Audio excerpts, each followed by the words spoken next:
Olá, seja muito bem-vinda ao Let's Grow Podcast. Eu tô muito feliz de estar com vocês aqui de novo. E essa é uma edição especial do Let's Grow. Por quê? Porque a gente está fazendo em colaboração com o Visão Mágica, que é o meu próximo lançamento de curso. E eu tô muito feliz de ter convidados especificamente para falar sobre um assunto, que é visão e aprendizagem. Então vem com a gente para você entender um pouquinho mais sobre como a visão interfere no processo de aprendizagem.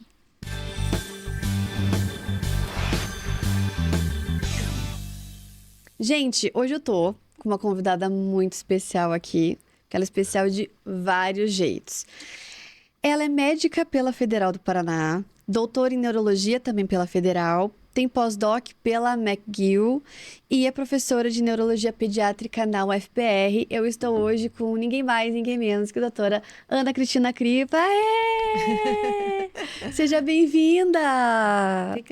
Obrigada pelo convite. Obrigada a você por ter aceitado. É uma satisfação, uma felicidade muito grande você estar aqui comigo. Não só porque eu admiro o seu trabalho desde antes de te conhecer, mas porque a doutora Ana Cripa é minha orientadora do mestrado, galera. E graças a ela e o incentivo dela, a gente está ali dentro, ajudando, dentro da linha de pesquisa, né, sobre visão e aprendizado. E, doutora, eu queria que você falasse um pouquinho mais sobre você, quem que é a doutora Ana Cripa, quem que é a Ana Cripa, como é que você se define. A gente começa mais pessoal e daí depois a gente vai para a parte mesmo profissional. Perfeito. É muito difícil as pessoas falarem de si mesmo, né? Sim. Mas eu me conceituo de uma pessoa de muita sorte. Eu vim de um pai que teve toda uma história, um legado e se tornou professor também da UFPR, com mestrado e doutorado na USP. E de uma mãe que veio de Guaratuba, foi para o Rio de Janeiro e pelo incentivo, acho que do meu pai, também com mestrado e doutorado na USP de São Paulo. Que legal. E eu cresci ouvindo meu pai dizer que os filhos precisavam ser melhores que os pais para o mundo poder evoluir. Com isso eu pensei assim, me ferrei, né? Vou ter que ter alguma coisa mais que um doutorado. Por conta disso, a gente acabou buscando, tanto eu como meu irmão, a gente acabou tendo pós-doutorado. Que legal. E foi fora, né? É pelo Canadá. Isso, eu fui para o Canadá e meu irmão foi para Londres, na King's College, e eu Que na legal. McGill. Que legal. E como que você decidiu fazer medicina? Seu pai é médico? Meu pai era psiquiatra, ele já Legal. faleceu, né? Eu tinha mais ou menos assim, uns 5, 6 anos de idade, eu queria ser veterinária e meu gato ficou doente. E a gente levou ele no médico e eu olhei para minha mãe e falei assim, mãe, eu vou ser médica de gente, os animais sofrem muito. Ai, que dó, É gente. como Que se gente não bonitinha. sofresse, né? Então, entre 6 7 anos de idade, eu resolvi que eu seria médica, né? E eu acho que eu tinha muito contato com o cérebro, eu via muito o cérebro. Então, entre 14 anos, eu decidi ser neurologista daí. Nossa, já com 14. Cedo, Tem uma né? história bem bacana, se você quiser eu te Ai, eu conto. quero. Eu gosto. Tinha um professor de biologia que ele pedia no segundo ano na época era segundo grau, né? Não era ensino médio. E para cada um fazer uma apresentação para o restante da turma sobre a profissão que você queria ser. E meu colégio era ao lado da PUC, se chamava Medianeira, né? Chama-se ainda Medianeira. E ali tinha entre os dois o Rio Belém e uma ponte de madeira. Eu saí dali, fui, não me pergunte com quem eu falei, quem que autorizou, mas eu peguei um cérebro da faculdade de medicina da PUC, né? Na época não era PUC. Atravessei o riozinho, levei e fiz uma apresentação sobre o cérebro, porque eu queria ser neurologista. Gente, que legal. É uma vocação, né? Porque desde muito cedo você já sabia o que você queria. Eu tive sorte que deu certo, né? Tem Sim. gente que às vezes quer ou tem uma busca ou não consegue ou não é bem aquilo que se identifica, né? E Foi eu acho que bastante tem uma sorte. questão de vocação também, sabe? De ter uma. Como se fosse um não mesmo para aquilo, sabe? Claro, você teve incentivo e eu adoro escutar as histórias que o seu pai, que você conta do seu pai, de algumas coisas que ele ensinou, que ele incentivava, e eu acho que isso é muito importante, mas eu também acho que a gente precisa ter vocação porque daí o trabalho acaba sendo mais leve, né? A gente sabe que não é uma profissão simples, então é de muita responsabilidade. E estando ali junto, mais próximo de vocês, assim, cada vez eu falo, nossa, gente, é muita responsabilidade. Tanto fazer uma prescrição de medicamento, diagnosticar alguma doença, né? Ainda mais essa parte psiquiátrica, neurológica. Eu admiro muito, eu acho muito legal. E essas histórias que estão por trás é o que fazem a gente, né, profissional, assim. E me conta agora do profissional. Daí você fez medicina Isso, na daí eu Federal. fiz a medicina e daí eu fui pela busca para neurologia, né? No último ano de medicina, eu fiquei encantada, assim, com o departamento de pediatria, daí eu vou fazer neurologia, então, da criança, né? Então, daí eu acabei fazendo 3 residências médicas para ter toda a formação. Finalizando, daí a minha especialização foi mais voltada para neurofisiologia clínica, então eu estudava a parte de eletroencefalograma. Na sequência, eu achei necessário estudar a medicina do sono, e quando eu entrei como professora na UFPR, havia a necessidade de dar continuidade na questão do aprendizado. Nós temos um professor que a nossa referência, que é o Dr. Isaac Bruck. O Dr. Isaac tem vamos chamar de ambulatório, né, de dificuldade de aprendizado, mais de 30 anos. E na pandemia aconteceu que o Dr. Isaac tinha uma idade que não era permitido que ele tivesse contato para dar continuidade. Aí ele precisou se afastar, né? Nisso eu acabei assumindo daí esse setor do aprendizado. Então, eu sou de outra área, acabei tendo que aprender sobre aprender, né? Até hoje ainda não sei nada sobre essa área, bem difícil. É porque é nova, se a gente for ver, é uma coisa que está em desenvolvimento, né? Perfeito. Mas eu acho muito legal. Ele é o primeiro ambulatório, ele é o primeiro único com todos os profissionais que a gente tem ali, não? Como é que Então, é? na verdade, assim, só para explicar para o teu Sim. público, assim, né? Então, a gente, primeiro sobre aprendizado, né? A gente sabe que uma pessoa sem nenhuma deficiência, para nós aprendermos, o nosso cérebro tem 2 principais entradas. Uma é visual e a outra é auditiva. Também tem o olfato, o tato. Então, existem outras fontes, mas as 2 principais, eu diria até que a principal é a visão, né, para a gente aprender, e isso é levado para o cérebro para daí nós começarmos aí a desenvolver. O Dr. Isaac sempre teve por meta prevenção, né? Então, esse ambulatório, ele é linkado a alguma escola pública. Então, sempre nós temos uma escola, atualmente a gente tem a Júlia do Amaral, que a diretora, ela sabe, reconhece e identifica os alunos que têm essa dificuldade e leva para esse nosso grupo. Então, eu senti necessidade que o grupo precisava de outras áreas para ele poder chegar a uma conclusão maior do que estava acontecendo com aquelas crianças, né? Então, só a avaliação do neurologista não era suficiente. Então, a gente percebeu que a avaliação estava incompleta, eu precisaria tanto da parte de terapia ocupacional, eu precisava de alguém que avaliasse um pouco melhor a parte da audição, a parte da visão, e aí o grupo foi crescendo, né? A gente tem, acho que tem em Campinas, eu sei que tem também esse grupo. Em São Paulo tem um grupo um pouco menor, né? Mas o nosso praticamente fechou tudo, né? Sim. A gente tem assistente social, a gente tem a psicologia, nós temos a neuropsicologia, a neuropsicopedagoga, pedagoga, a oftalmo, a Optometrista. optometrista, nós temos a fonoaudióloga, o otorrino, a audiometria, enfim, a equipe São 9 toda, né? profissionais, pelo que eu. Ela é mais ampla, Ah, né? Se a legal. gente for contar assistente social, eu tenho a psicóloga, a neuropsicóloga, oftalmo, o otorrino, a fono, optometrista, neurologista, Terapia ocupacional já foi. terapia ocupacional. Acho que você está certa ou está faltando alguém? Eu lembro que quando eu contei da última vez eram 9. 9. É. Tá. E aí.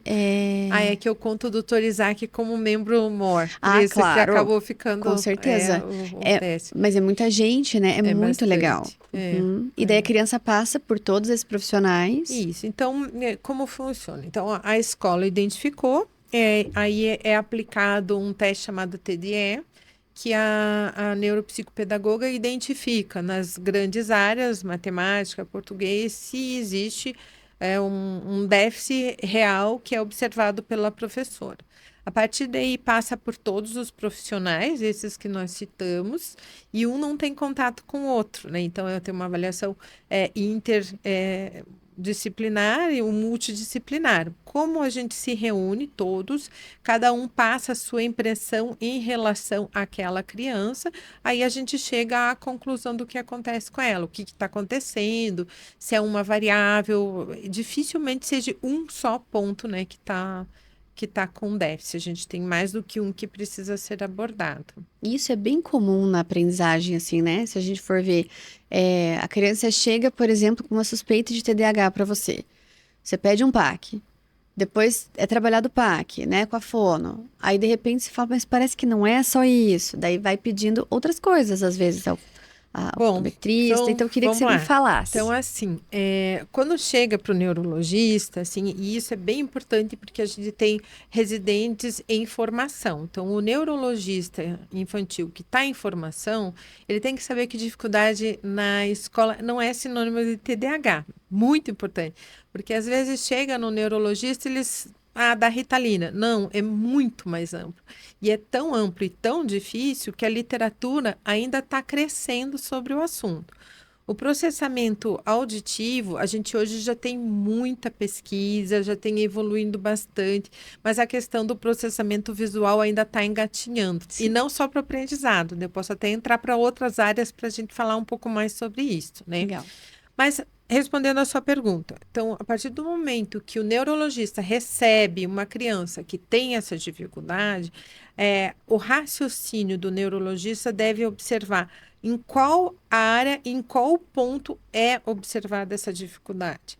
Então, eu posso pensar, é a dificuldade para aprender as letras, as palavras, a leitura, é um problema de atenção, é um problema. Então, são tantas as áreas, são tantas as facetas que torna difícil você, em uma consulta, resolver. Então, o neurologista não define o diagnóstico na primeira consulta.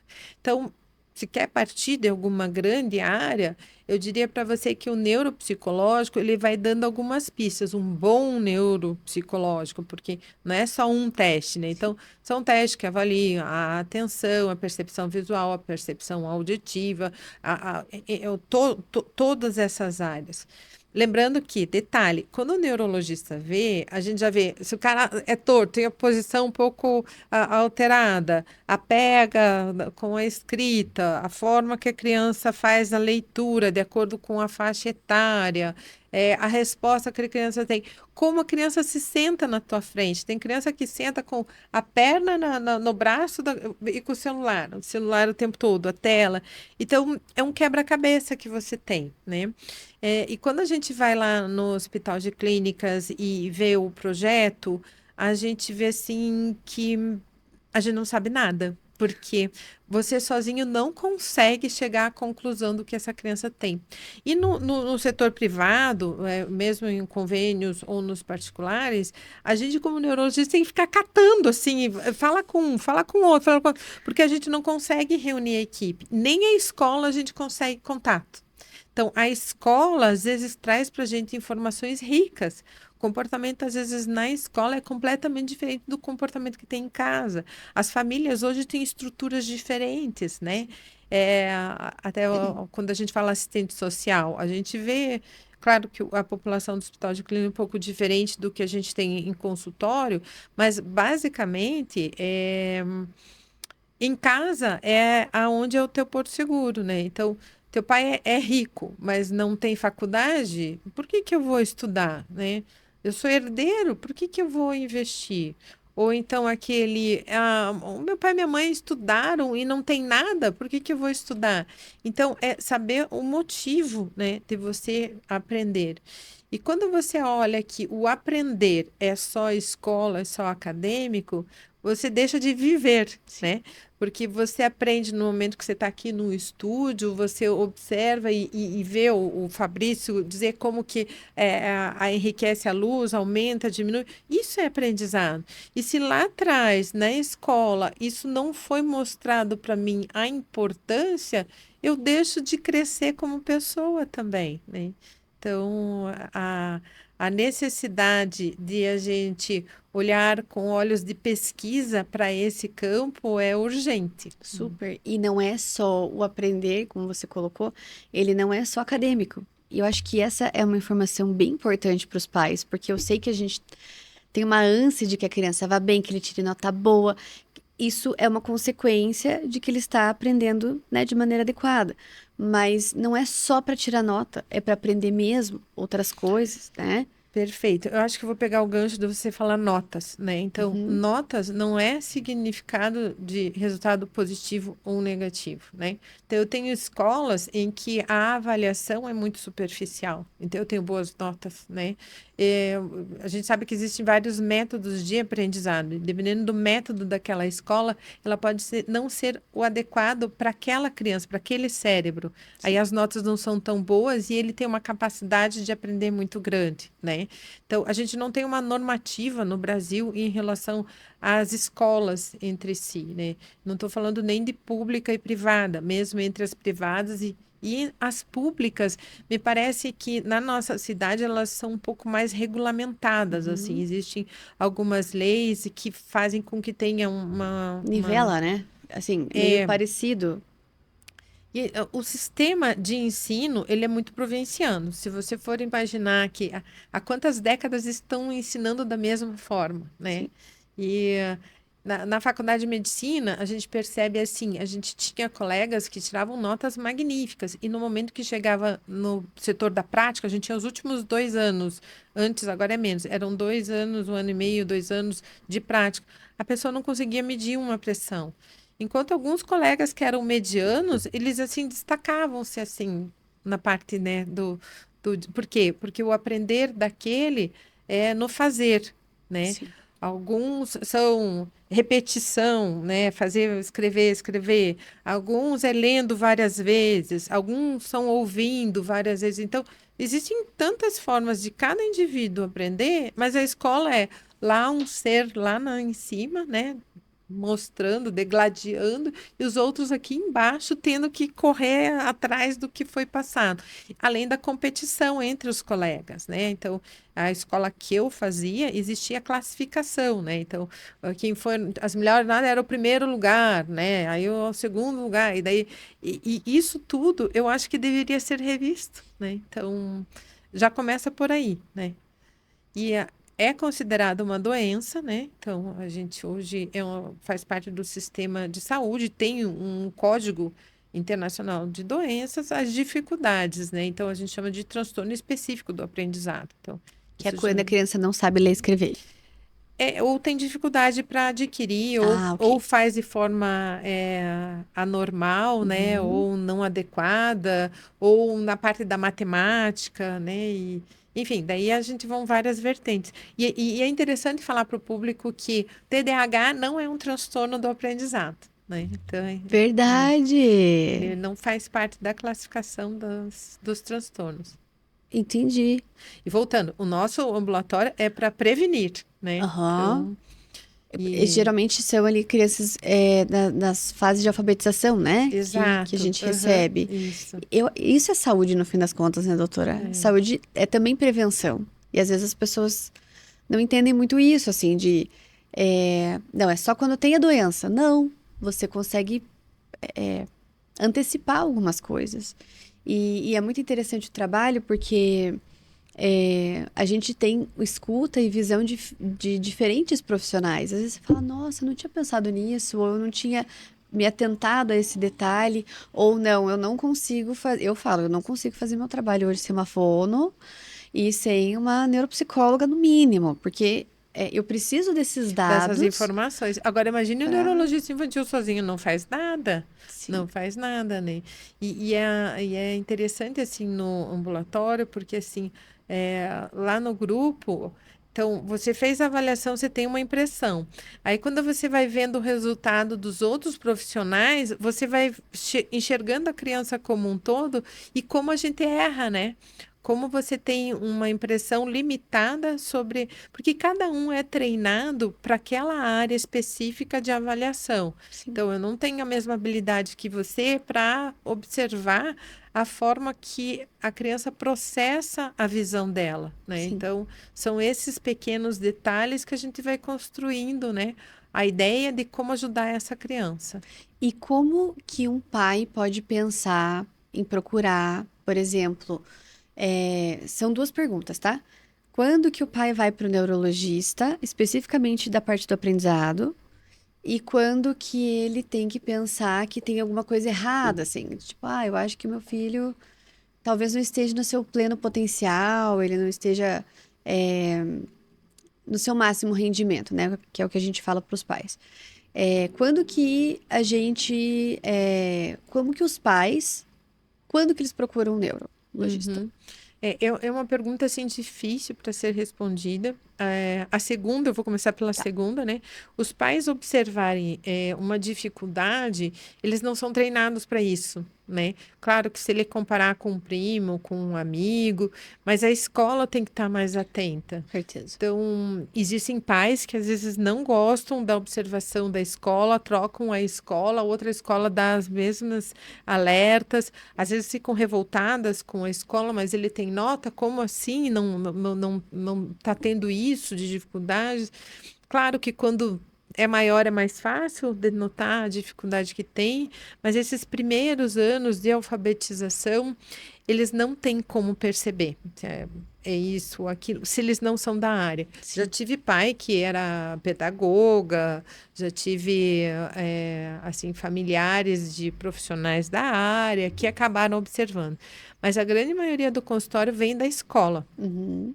Aí a primeira pergunta sua, quando procurar o neurologista, eu acho capciosa e eu não sei como te responder, porque às vezes a escola manda primeiro para o fono, a própria escola manda para o psicopedagoga, para o pedagoga, tenta resolver com essas áreas para depois mandar para o neurologista. Bem, na verdade, o neurologista, ele deveria ver quando existe doença, né? Sim. E não quando tem a prevenção, né? Então, eu até falo assim, nós somos como um maestro, assim, né? E cada um de vocês com os seus instrumentos, né? Então, a orquestra toda faz uma sinfonia que mostra um som agradável, né? Mas eu não posso te responder quando vá a um neurologista. Geralmente vem meio que tudo junto, né? Então a escola orienta, olha, acho que seria legal procurar uma. Eu pelo menos vejo, porque geralmente as pessoas chegam no meu consultório por último. Eu sou a última, já passou por todo mundo. Mas geralmente vai Mentira, na. porque essa semana veio um com uma avaliação tua, já Você já tá em jura? processamento Tá já. vendo que bom? É porque daí no fim das contas, eu acho que até fica mais fácil quando você recebe os relatórios Para mim todos. é um sonho de consumo, é É, como se a gente estivesse na reunião interdisciplinar. sim, que daí você consegue ter overview de todas as áreas, Sim, né? sim. Geralmente eu vejo a neuropsicóloga indicando, né? Que Pontuando quais as áreas que. Então, se vai para o neuropsicólogo, todos sempre mandam ir no neurologista infantil. sim, Foi no pedagogo, manda. Foi no neuropsicólogo, manda. Foi no psicólogo, manda. Todos mandam passar pelo neurologista sim, infantil. Mas nós não temos formação plena para poder fechar assim. Sem a ajuda de vocês, é. né? O diagnóstico dentro do conceito médico é feito pelo médico, né? Uhum, Então, qualquer diagnóstico é feito pelo médico, né? sim, Não pode dizer que tem um transtorno específico sem passar claro. pelo médico, né? Mas eu digo que vocês sabem muito mais dos transtornos específicos do aprendizado do que os próprios médicos, né? Por isso que eu continuo repetindo que nós somos uma equipe, né? Sim, Então, a equipe é quem ajuda a esse paciente ou esse aluno. legal. E isso também fica de dica, né? Porque às vezes chega e vai precisar de avaliação. Então é mais fácil, de repente, chegar com as avaliações para que você realmente finalize e fale, é realmente isso? Ou vamos esperar? Que essa é uma conduta também que eu acho bem interessante que você tem, que mesmo com todos, tem do fono, da psicopedagoga, o meu, nanã. Não, mas a gente pode ter uma suspeita, não quer dizer que você vá fechar um diagnóstico também.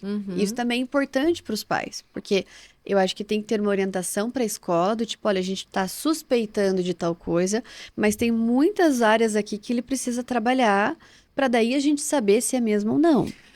É mais ou menos assim uma cebola, né? Você vai tirando as pétalas, as cascas para ver o que que fica ali, né? Sim. Então é como você tá, assim, é um diamante, você vai polindo ele, né? E daí você vai ver o brilho dessa criança, desse aluno, né?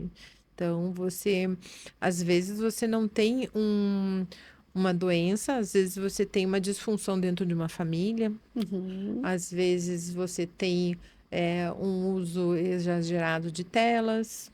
Às vezes você teve muitas infecções no momento da melinização, no início da linguagem, né? Então, muita Tem coisa. várias coisas, né? E quando que vocês pensam em medicar? Quando que o neurologista fala, não, acho que agora chegou a hora de medicar, porque eu acho que tem, por um lado, uma expectativa da família, porque tem famílias que não querem e daí não aceitam. Tem famílias que querem e vão em busca disso, porque às vezes acham que o remédio que vai resolver. Como Perfeito. que funciona? Bom, então assim, a gente não vai dar um remédio sem um diagnóstico, Sim. né? Então, dentro do aprendizado, assim, eu tenho uma criança que tenha um transtorno do déficit de atenção e hiperatividade. Então, o TDAH, classicamente, a gente sabe que eu preciso de uma psicopedagoga, uma psicóloga, mas sem um estimulante, né, um medicamento, a gente não vai responder. A resposta é 67% com o medicamento, 10% com psicóloga, 10% com a pedagoga. Se eu juntar tudo, é meu sonho de consumo, né? Claro que às vezes o TDAH vem associado a outras doenças juntos ou outras dificuldades juntos. Então, nesse momento, você não tem o que discutir. É o medicamento, tem o Congresso Mundial de transtorno de déficit de atenção e hiperatividade, você tem que usar o medicamento de domingo a domingo e fazer a cobertura. Se essa criança ela tem algum transtorno psiquiátrico, que seja uma ansiedade ou uma depressão, na ansiedade primeiro você faz uma terapia, né? Então, o clássico é TCC, terapia cognitivo comportamental, e agora tem suas variáveis para poder fazer esse trabalho. E se não houver resposta, a gente precisa fazer antidepressivo em dose baixa, né? Se essa criança ela não está aprendendo por conta de uma depressão ou alguma doença latente que venha no futuro, você tem que tratar essa doença. Não posso deixar de falar da epilepsia, né? Que a gente tem uma epilepsia que se chama epilepsia tipo ausência atípica. A pessoa, ela tem uma parada comportamental por menos de 10 segundos e depois volta. E essa parada comportamental, às vezes, perde links importantes que o professor passa para elas. Aí eu tenho que tratar essa epilepsia, né? Sim. Mas não é o mais comum, né? Eu tenho uma criança que tem alguma doença crônica, qualquer doença crônica pode me dificultar para eu aprender. Eu tenho sei lá, uma dermatite atópica, eu tenho uma enxaqueca, aí eu preciso tratar. E não deixar de ver o sono, né? Porque se a criança não dormiu bem, ela vai estar desatenta no dia seguinte. Por que que ela não está dormindo bem? Se é por algo que eu preciso, um refluxo, ou até a própria dermatite atópica, né? Então, aí eu preciso tratar a doença de base. Como a gente esquece, às vezes, a importância do básico, né? Então, assim, dormir bem, comer bem, não ter nada que me tire ali a atenção, uma coceira, uma dificuldade de entender, e aí a gente vai construindo o nosso quebra-cabeça, né? E isso é muito legal, assim, porque acho que a gente vai entendendo um pouquinho melhor sobre como se desenvolve e como que a gente vai buscar ajuda. E aí, eu tenho uma pergunta que eu acho que é bem legal. Você falou um pouquinho sobre isso, mas transtorno do aprendizado é considerado doença? Transtorno específico do aprendizado é uma doença. É uma doença. É. Tá. E o TDAH É outra doença. é outra doença, que daí está classificada em outra. Ah, é outro CID. É outro CID, entendi. Então, não, uma criança com TDAH não necessariamente tenha Não, transtorno nesse... do aprendizado. Isso, porque assim, o transtorno do déficit de atenção e hiperatividade são critérios, né? Eu tenho que ter esses critérios em 2 ambientes diferentes, ou em casa e na escola. E preciso ter algum prejuízo. Então, habitualmente, o prejuízo que eu tenho na escola é no aprendizado, mas não necessariamente só no aprendizado. A criança com TDAH, ela pode ter um prejuízo social, mas não um prejuízo no aprendizado. Ela aprende bem, não tem problema nenhum, mas estraga a brincadeira de todos os colegas. Ninguém quer brincar com ele. Socialmente, ele acaba tendo até um isolamento, né? Mas ele consegue, às vezes a inteligência é tão alta que consegue dar conta daquilo que ele precisa fazer em sala de aula. Entendi. E aí, então não necessariamente uma coisa está linkada com a outra.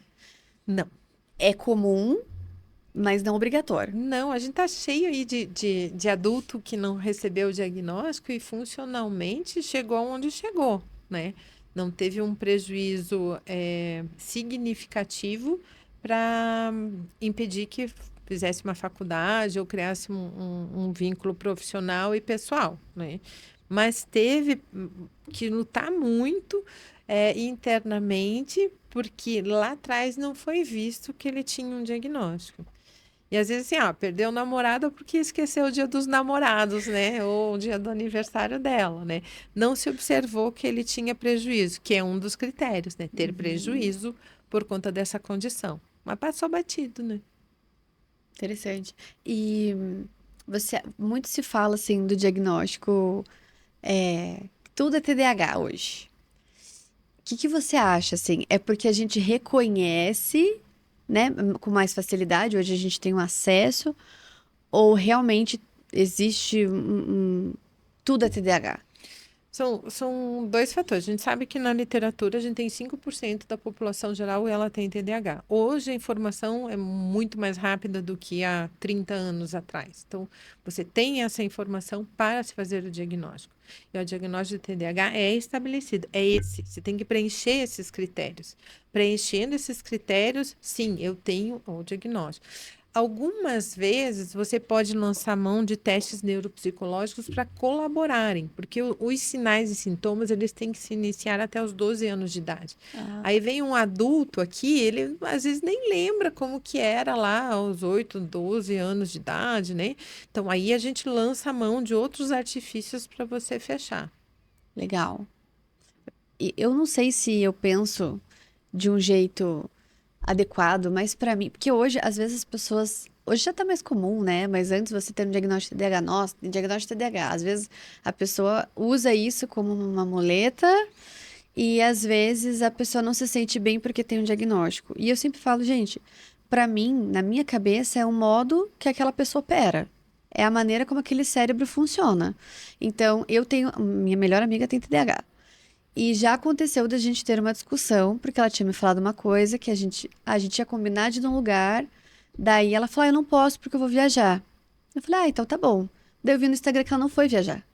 Daí eu falei pra ela: então vamos sair essa semana de novo? Daí ela falou pra mim de novo: é porque essa semana eu vou viajar. Mas ela contou a mesma história. Ela não queria sair com você e você não se tocou. Menina, eu queria que fosse isso, porque eu fiquei muito brava. Eu falei, gente, Uhum. não quer sair, só falar, né, que não quer. Ela não tinha percebido de verdade Uhum. que a data estava errada. Então ela falou do evento errado. E hoje eu falo assim, talvez se fosse outra pessoa que não entendesse que ela tem um TDAH, que ela tem uma dificuldade com algumas coisas, realmente cortaria a amizade, porque eu fiquei muito brava, entende? Eu acho que em relação ao TDAH, a gente tem que lembrar o seguinte: a gente tem perfil de personalidade, a gente tem o TDAH e tem os diagnósticos diferencial de TDAH, né? Então, existem doenças que preenchem esses critérios de TDAH, então tem que ter um bom senso, e eu acho que a medicina tem que ser cada vez mais individualizada. Eu digo que tem que ser customizada para cada paciente, né? Então, se eu estou ansioso, eu estou preocupada com algo que está acontecendo comigo, é claro que pode ser que eu troque uma data, né, naquele momento, né? Então, não é algo que é numa vida toda, foi bem pontual o que ocorreu. Pessoas que têm ansiedade preenchem todos os critérios de TDAH. Depressão pode preencher critério de TDAH. Às vezes um TOD pode preencher também. E se eu não dormir bem, eu posso ter um TDAH ali. Eu posso contar uma história que é bem interessante. Foi encaminhado para mim uma criança de 4 anos de idade por TDAH. E a criança tinha uma respiração muito bucal. E, assim, na história, a gente via que tinha um provável distúrbio do sono. E a gente fez a polissonografia, essa criança tinha apneia do sono, né? Então, ela tinha uma síndrome de apneia e hipopneia obstrutiva, e o que a gente chama de malampate, assim, ele mostrava que tinha obstrução de vias aéreas altas. Então, eu teria que encaminhar para o otorrino, porque tinha indicação formal de a gente fazer uma amidalectomia ou adenectomia, né? E quando fez os exames, tudo, eu chamei a mãe para explicar que, apesar de preencher os critérios de TDAH, o que a gente precisaria fazer era realmente uma cirurgia com um otorrinolaringologista. E a mãe brigou comigo, porque ela disse: o quê? Eu trago meu filho aqui para ganhar remédio, ela manda fazer uma cirurgia? Quer dizer, distorceu tudo o que tinha que ser realizado para um benefício, né, do filho dela. Daí a gente tem filha de psiquiatra, né, tem paciência e vai explicando com jeitinho, não, assim, desenha, mostra, e daí a gente conseguiu resolver esse caso. Ou seja, podia estar com Ritalina, né? Sim. Então, você pode, às vezes eu falo assim, ó, tem clínica de TDAH, eu posso ter uma febre por uma amidalite, mas eu tenho que tratar essa amidalite bacteriana com antibiótico. Não adianta eu ficar dando remédio para febre, que só vai piorar. Também o TDAH, eu não posso ficar dando remédio para TDAH se eu não vi por trás que eu tenho um outro distúrbio, né? Legal. Então, por exemplo, assim, visão, vamos pegar a visão. A criança não está prestando atenção porque ela não está enxergando direito, ela não foca ali. Audição, ela não está ouvindo direito, ou o barulho que vem lá de fora distrai essa criança, ela não consegue estar ali centrada na tarefa que ela tem que fazer. Então, pode estar ali colocando dentro de um dos critérios do TDAH. E o que a gente tem é uma alteração da audição. E isso é muito importante, porque, de novo, às vezes os pais criam uma expectativa em cima do diagnóstico, ou tipo, não é sim, com certeza, e não é tão simples assim. Tem que ter um pouco de cautela, e eu gosto dessa sua conduta de estar realmente pensando no todo, pensando em como que a gente consegue construir esse quebra-cabeça mesmo, sabe? E não é só porque ela é maravilhosa, mas também eu falo, vai na doutora Ana Cripa, que ela vai ver se realmente precisa de remédio ou não, porque às vezes não é o caso agora de remédio. Às vezes são outras coisas que a gente pode resolver de outra forma e depois a gente vê se tem remédio ou não. Então, eu acho legal esse pensamento que a gente tem um cuidado de não é só remédio, né? Quando precisa de remédio, a gente tem que dar enfoque. Com certeza. Olha, tem que fazer o uso, senão a gente não vai ter Mas daí a gente uma tem a resposta certeza boa. de que foi considerado outras coisas e realmente não resolveu, né? Ou a medicação ela entra junto, mas não é só ela que resolve. Tem que fazer psicologia junto, tem que fazer psicopedagogia junto. Eu acho que é legal esse pensamento, essa construção que você faz, sabe? Que não são todos os médicos que fazem. E eu acho bem interessante, porque eu acho que quem ganha é o paciente, no fim das contas, né? E aí, falando sobre visão, eu quero te perguntar aonde que você escutou, como que você conheceu, enfim, o processamento visual e como que isso despertou para tipo, eu acho que essa criança, ela pode ter um problema no processamento visual, enfim. Então, eu vou falar, eu acho que tem uns 15, 20 anos, mais ou menos, eu descobri o processamento auditivo, né? E daí, no mesmo esquema, eu fui atrás da profissional que faz parte do grupo, fui lá, como é que é esse negócio aí? Como é que faz esse exame aí? Fui lá e pedi para fazer em mim, observei, fiz, porque eu via muitas crianças que elas tinham algumas trocas, assim, mas elas não preenchiam os critérios de dislexia, né? Mas eu acho que essa criança tem uma alteração na forma de se processar o ouvido, né? E aí começamos a estudar essa parte do processamento auditivo que evoluiu bastante, né? Mas se eu tenho um processamento auditivo e a visão para mim é muito importante. Eu tenho que ter um processamento visual, né? E aí eu comecei a ir atrás de oftalmologistas e perguntando para oftalmo, e o oftalmo não conhecia. E na USP tinha um curso, né, que fala sobre o processamento visual. E nisso, acho que chegou um paciente com o teu relatório. Meu Deus, mas é isso que eu quero? É isso que eu estou procurando, né? Sim. E daí, através daquele paciente, eu entrei em contato contigo e fui conhecendo teu trabalho. Eu li o seu livro, Sim. eu ganhei com carinho, né? Sim. E daí eu fui me interessando cada vez mais a estudar sobre isso, né? De como funciona isso, né? Não é só o olho, assim, né? O olho, tá, mas isso aqui vai como lá para... E como, porque assim, o cérebro, a gente tem 2 hemisférios e tem todas essas conexões que a gente tem todos os tratos, né? E acho que por vir da neurofisiologia, a gente imagina que ali deva ter ou deveria ter. E aí é assim que a gente está aprendendo com você muito sobre isso e falta muito para a gente conseguir alcançar, né, Sim. a, a resolução de tudo isso, né? Sim. Às vezes para as famílias eu falo assim, ó, estou enxergando, você está enxergando, estamos enxergando bem, mas a tonalidade, a diferença de tonalidade, a profundidade, não consigo avaliar. Às vezes até eu consegui reconhecer. Eles gostam muito quando eu dou exemplo do Procurando o Wally, né? Sim. Ou os 7 erros. Como é que um consegue tão fácil identificar e outro não, né? Esses destaques assim de leitura dinâmica, enfim, cada uma dessas pequenas áreas a gente saiu do olho, né? Sim. Do globo ocular, do nervo, né? E passa para toda essa questão do processamento. Então foi essa a curiosidade para onde a gente chegou até aqui, né? Que legal. E eu adoro essa história, porque é a nossa história. Mas eu lembro do dia que você me mandou a mensagem e falou assim: Olha, eu preciso falar com você sobre um paciente. Eu falei, nossa, que legal. E aí a gente conversou, daí você me convidou para dar uma aula. Daí dessa aula eu falei que, olha, eu acho É. muito legal, eu realmente sempre me interessou essa parte de pesquisa. E você falou assim: eu tenho um ambulatório que não tem, né, a gente tá sem ninguém para fazer processamento visual. Você quer fazer parte? Aí eu falei, eu quero. E Sim, aí conversou, é foi verdade. assim, né? Só que o convite para você dar uma aula não foi altruísmo, foi egoísmo, né? Eu queria essa aula para eu aprender, né? Eu queria saber um pouquinho mais, assim.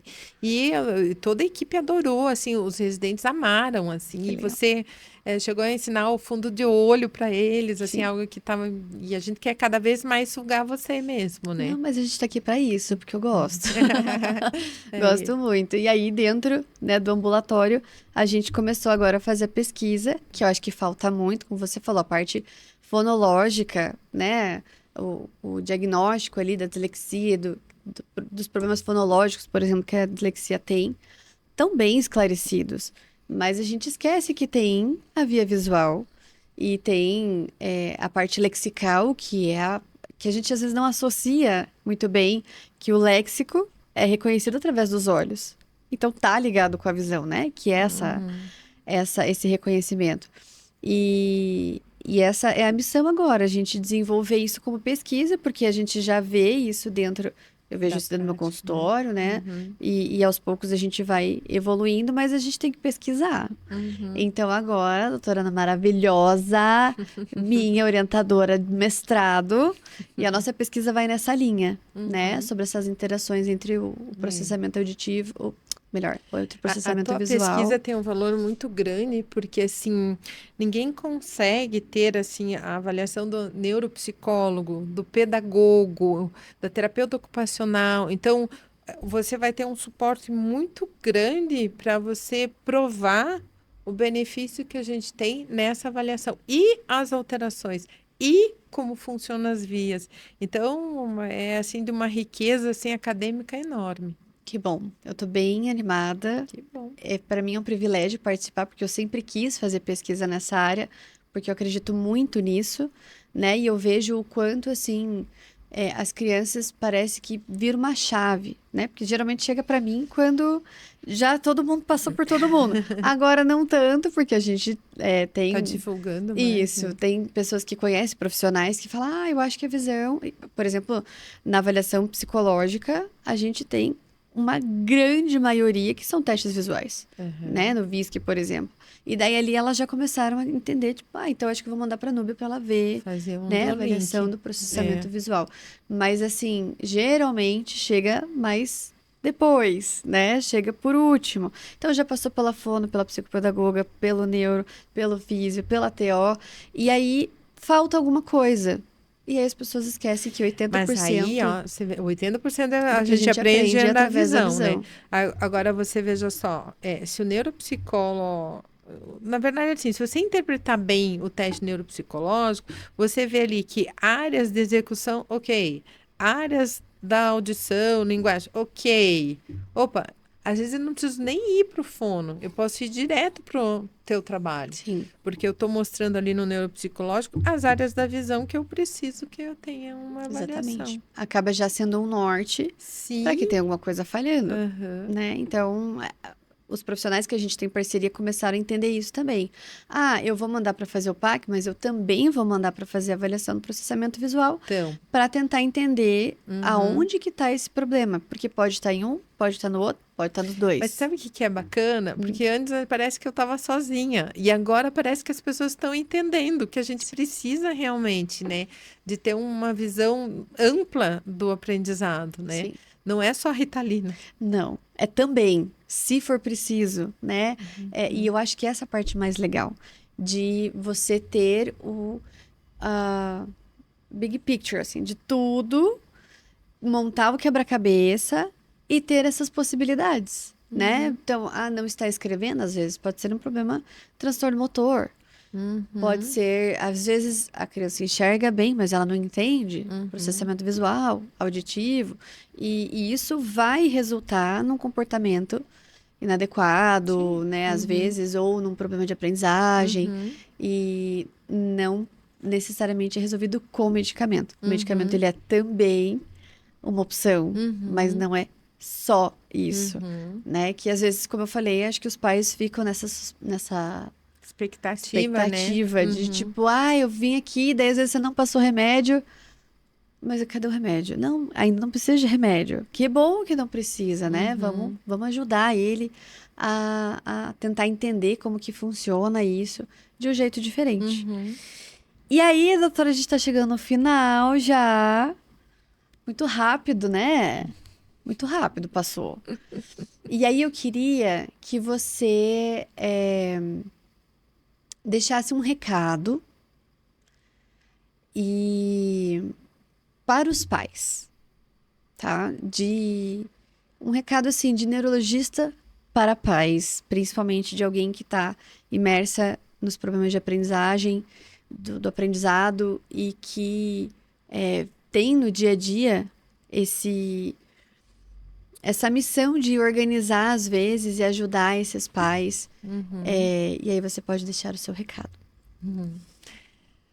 Eu acho que mais importante é esteja junto do seu filho, né? Então, quando você chegar em casa, eu sei que o dia é corrido, é exaustivo, a gente está numa sociedade de consumo, mas dê uma olhada no que o seu filho está aprendendo, verifique como ele está respondendo aos trabalhos, participe da escola. Eu sei que reunião dos pais às vezes é nos horários não tão adequados, às vezes você não tem um tempo para participar, mas a função do aprendizado não é só da escola, né? A função do aprendizado é de um todo. E quando existe uma dificuldade no aprendizado, a avaliação é multidisciplinar, não é um profissional. Você conserta, às vezes, um profissional e vai para aflorar o outro, enquanto se você tivesse avaliado nesse conjunto ao mesmo tempo, você teria evitado, né, um longo caminho, a gente consegue resolver isso um pouquinho antes. Quando precisa medicação, receberá a prescrição. Quando não precisa, não receberá a prescrição. Acho que é isso. Ai, eu amei. E obrigada por esse convite, eu gostei. Eu estava falando aqui para o Fabrício, é a primeira vez que eu faço um podcast aqui, né? Então, Chique! Primeira vez. eu não tenho tanta desenvoltura como Imagina. a Núbia, eu não sou blogueira, não sou. Meu Instagram, eu estou tentando alavancar o Instagram do Senep, né? Devagarinho a gente E vai sigam, aprendendo. né? Vamos colocar aqui nas redes sociais, por favor. Boa. Tanto o seu, que já tá aparecendo por aí, mas o Senep também, Isso. né? O que que... Ai, meu Deus. Eu posso perguntar? Só explica pra gente o que que é o Senep. Desculpa. Não, eu não perguntei, esqueci. O Senep é o Centro de Neurologia Infantil, que faz parte do aglomerado do Hospital de Clínicas, né? Então, é um centro de atendimento, atende mais de 1.500 crianças por mês da comunidade, e ele é 100% SUS. Ai, que legal. Então, esse apoio neurológico é feito através do SUS, né? Ali dentro do Senep. Isso. Então, se você quer saber mais, quiser mais informações do Senep, é tudo via SUS, então tem todos os passos ali. Mas a gente tem esse centro onde fica o ambulatório de aprendizagem ali dentro, que é onde a gente está fazendo a pesquisa, onde a gente desenvolve ali algumas coisas juntas. E é legal para as pessoas conhecerem, até para saber que existe, né, para ter acesso. Às vezes os pais não sabem como, principalmente na rede pública, que existe às vezes esse tipo de ajuda, né? Doutora Ana, obrigada! Obrigada a você. Eu amei, eu amei. E você é sempre muito bem-vinda aqui. Acho que a gente pode repetir mais de outros temas, de repente falar um pouquinho sobre autismo. Ai, gente, eu tô doida para fazer uma pesquisa contigo com autismo. Eu também, eu também. Tenho várias ideias, mas eu acho que é uma coisa bem legal, um assunto bem relevante da gente falar também, né? Então, já fica aí na expectativa que logo a doutora Ana volta. Tá bom? Obrigada. Obrigada a você por ter vindo. Obrigada por abrir seu coração. Eu amei as histórias. Eu adoro ouvir histórias. E não só as do consultório, mas as pessoais também. Eu acho que isso é muito interessante, assim, pra gente se aproximar, sabe? De que somos profissionais da saúde, mas que a gente também tem uma história. Eu gosto demais mesmo. E obrigada a você por ter assistido, por estar aqui com a gente. Obrigada pela sua audiência. Compartilhe esse vídeo com uma mãe, com um pai, com um professor ou com um profissional da área da saúde e da educação, que pode ser interessante dele entender um pouquinho mais sobre esse universo. E esse foi o nosso segundo episódio especial dessa temporada e uma colaboração com a Visão Mágica, que é o nosso próximo lançamento. Logo vocês vão saber tudo, tá bom? Beijo, obrigada, doutora, obrigada. Fique bem. Até a próxima.